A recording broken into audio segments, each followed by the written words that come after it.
राष्ट्रवादी काँग्रेस शरद पवार गटाचे नेते कामराज निकम यांच्यावरील खोटा गुन्हा मागे घ्या, महाविकास आघाडीच्या वतीने जिल्हाधिकाऱ्यांना निवेदन। दिनांक 27 मे 2025 रोजी रात्री 9 वाजेच्या सुमारास ब्राह्मणे रोडवरील घडलेल्या घटनेची निषेध महाविकास आघाडीच्या वतीने करण्यात आला। या घटनेत या ठिकाणी राष्ट्रवादी काँग्रेस शरद पवार गटाचे नेते कामराज निकम यांच्यावर खोटा नाटा गुन्हा दाखल करून त्यांना अटक करण्यात आली असून पालकमंत्री आमदार जयकुमार रावल हे आपल्या दबावापोटी सदर या ठिकाणी कामराज निकम यांच्यावर राजकारणात द्वेष डोळ्यासमोर ठेवत पोलीस प्रशासनावर दबाव टाकून खोटा गुन्हा दाखल करीत असल्याचा आरोप या ठिकाणी महाविकास आघाडीच्या वतीने सर्व महाविकास आघाडीच्या पदाधिकाऱ्यांच्या वतीने करण्यात आला। त्या संदर्भात जिल्हाधिकाऱ्यांना निवेदन देखील देण्यात आले व सदर खोटा गुन्हा दाखल केल्याने या घटनेचा देखील निषेध केला। सिंदखेडा तालुक्यात पालकमंत्री तथा आमदार जयकुमार रावल हे पोलीस प्रशासनावर दबाव टाकून राजकारणाच्या द्वेषातून या ठिकाणी कामराज निकम यांच्यावर खोटा गुन्हा दाखल करीत असून त्यांना अटक करण्यात आली असून सदर गुन्हा हा खोटा असून या संदर्भात शहानिशा करून जिल्हाधिकाऱ्यांनी पोलीस अधीक्षक यांनी याबाबत दखल घेऊन खोटा गुन्हा मागे घ्यावा असे आशयाचे निवेदन आज दिनांक 29 मे 2025 रोजी दुपारी महाविकास आघाडीच्या पदाधिकाऱ्यांच्या वतीने जिल्हाधिकाऱ्यांना निवेदन देण्यात आले व सदर घटनेचा निषेध देखील व्यक्त करण्यात आला। तर याबाबत जिल्हाधिकारी व पोलीस प्रशासन कितपत लक्ष देते याकडे सर्व सिंदखेडा तालुक्या धुळे जिल्ह्यातील ग्रामस्थ नागरिक महाविकास आघाडी पदाधिकाऱ्यांचे लक्ष लागून आहे।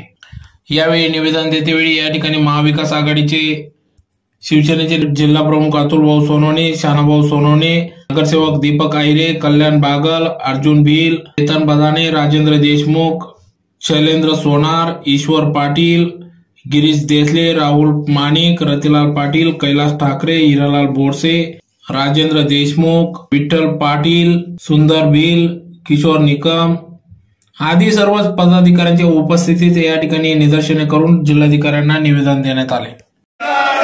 पोलीस प्रशासनाचा अमरावती भाऊसाहेब गुन्हे तात्काळ मागे घ्या देण्यात यावे।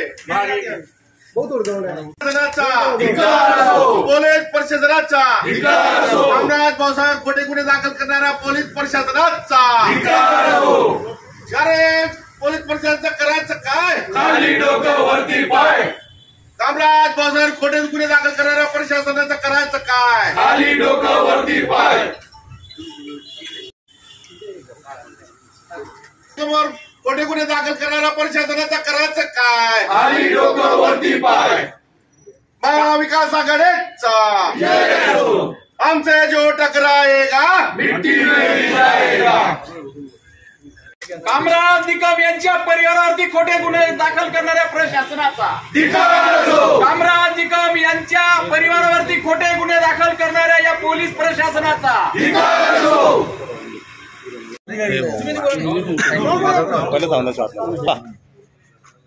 परवा बामणे या गावामध्ये नळ ग्रामपंचायतचे नळ कनेक्शन याच्यावरनं सरपंच आणि त्या ठिकाणाचा व्यक्ती भाजपाचा कार्यकर्ता राहुल निकम यांच्यामध्ये किरकोळ वाद झाला आणि त्या ठिकाणी निकम परिवार म्हणजे कामराज भाऊसाहेब आमचे माजी जिल्हा परिषद सदस्य यांचा तिथं काही मात्र संबंध नसताना त्यांच्यावरती पोलीस प्रशासनाने धाड टाकून त्यांच्या परिवारावरती त्यांना अटक केली आणि रात्री 9 वाजता घरून घेऊन गेले आणि सकाळी 6 वाजता अटक दाखवली आणि रिव्हॉल्वर, चाकू असे खोटे गुन्हे या ठिकाणी सिंदखेडा तालुक्यामध्ये नेहमीप्रमाणे दाखल होत आहे आणि याला पोलीस प्रशासन मी पूर्णपणे जबाबदार धरतो, सरकार पूर्णपणे जबाबदार धरतो। एखादा राजकीय पुढारी किंवा भाजपाचा मंत्री असेल, कोणी असेल, पालकमंत्री असेल, कोणी असो, त्यांच्या दबावापोटी जर तुम्ही असे खोटे गुन्हे दाखल करत असतील प्रशासन, पोलीस प्रशासन, तर अगोदर या पोलीस प्रशासनाचा मागे आम्ही लागणार यांच्यावर पण, कारण कायदा हा सगळ्यांसाठी सारखा असतो। त्यांनी कायदा हातात घेऊन खोटे गुन्हे दाखल करू नये याचा निषेध करण्यासाठी आम्ही सर्व महाविकास आघाडीचे पदाधिकारी माननीय आमचे जिल्हा प्रमुख अतुल भाऊ सोनवणे या सगळ्यांच्या नेतृत्वामध्ये आम्ही या ठिकाणी आज एकत्र आलेलो आहेत आणि येणाऱ्या काळामध्ये जर या पोलीस प्रशासनाने हे खोटे गुन्हे मागे घेऊन जो खरा गुन्हा आहे, जो आमच्या आदिवासी महिलांवरती जातीवाचक शिवीगाळ केलेली आहे, त्यांना दमदाटी केलेली आहे, त्यांचा अॅट्रॉसिटीचा गुन्हा दाखल करून घेतला नाही आणि कामराज भाऊसाहेबांनी फक्त मध्यस्थी केली, भांडण मिटवण्याचं काम केलं, अशा निकम परिवारावरती यांनी खोटा गुन्हा दाखल केला आहे. 307 सारखा गंभीर गुन्हा दाखल केला आहे.